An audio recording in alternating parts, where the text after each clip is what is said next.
Yeah, and it's interesting. His PR team's really working overtime. He comes out the same day that this massive deal is announced, which it's like, well, obviously wasn't that planned? no, of course it was planned, yeah. but it's. I found it to be tacky and gross. It is. Yeah. So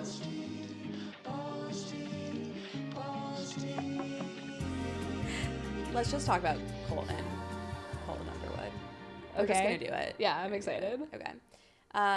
So if you guys don't know, Colton Underwood is the Bachelor who came out like last week or a couple weeks ago. Yeah.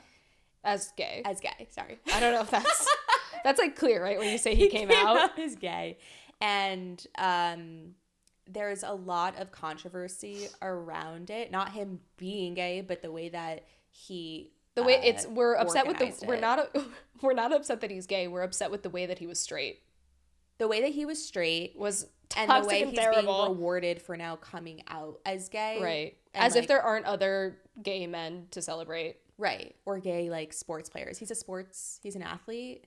I don't think so. Okay, so here's the deal.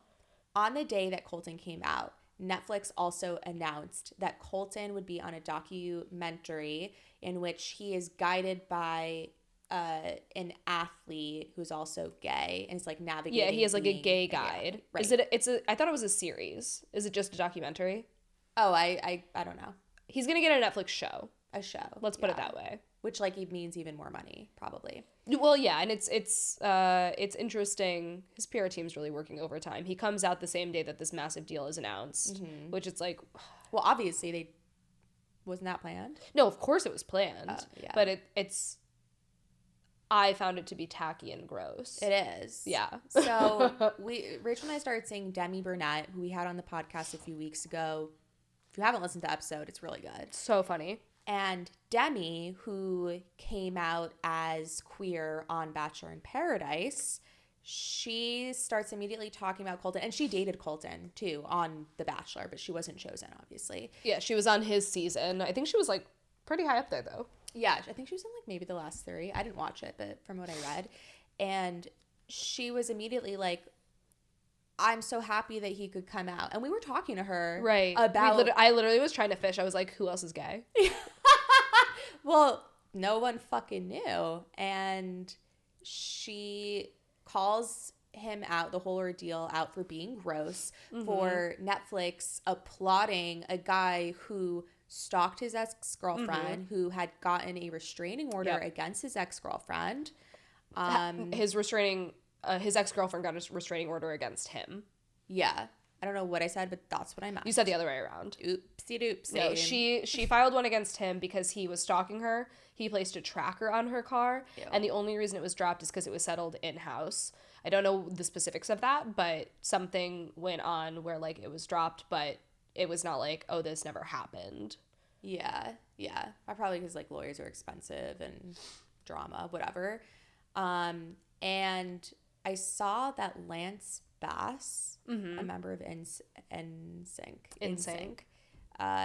he was like explaining why the LGBTQ community was upset with him. Yeah. And now there's a petition with like over 20,000 signatures. Yes, I saw that. To 250,000. Wow. Yeah. Yeah. So to stop the show. Mm-hmm. Do you think that's gonna help? I mean, we've seen these kinds of social pushes have real world effects on what gets made and what doesn't get made. I personally hope that it has some sort of effect, only because, as I said earlier, there are other gay men who are more deserving of this platform and opportunity. And it's like, it is fascinating to me the way that we reward people who've done shitty things. Like, if you've had a restraining order filed against you, if you've been a shitty guy, if your ex-girlfriends have been this way, I don't think you get to turn around and be like, oops, sorry, I was just, like, closeted and hated myself. Yeah. And then I think absolutely, I don't believe in cancel culture necessarily, but I also don't think that we should be rewarding and giving further platforms to these kinds of people. Yeah. It's like, okay, great, now do the work. Now go and talk to young Christian boys who are dealing with their sexuality and tell them that it's okay. See, what would be interesting is if Netflix changed whatever layout they had for this show and made it more about Colton Underwood's re-education of being like a decent human being. I'm saying don't give him a show at all, and he needs to do that work on his own, his own time. He shouldn't get paid to do it. He should be paying to like go fly places, give talks. He should pay Netflix. Yeah. He should pay other gay people money and be like, sorry. He needs to go away for a while, go to therapy, be like, I can't believe anyone thought this was a good idea. But that's the thing is, like, he clearly has so much work that he needs to do on himself. Like, it's not to the point that you could be rewarded for it yet. No, he absolutely shouldn't. And this happens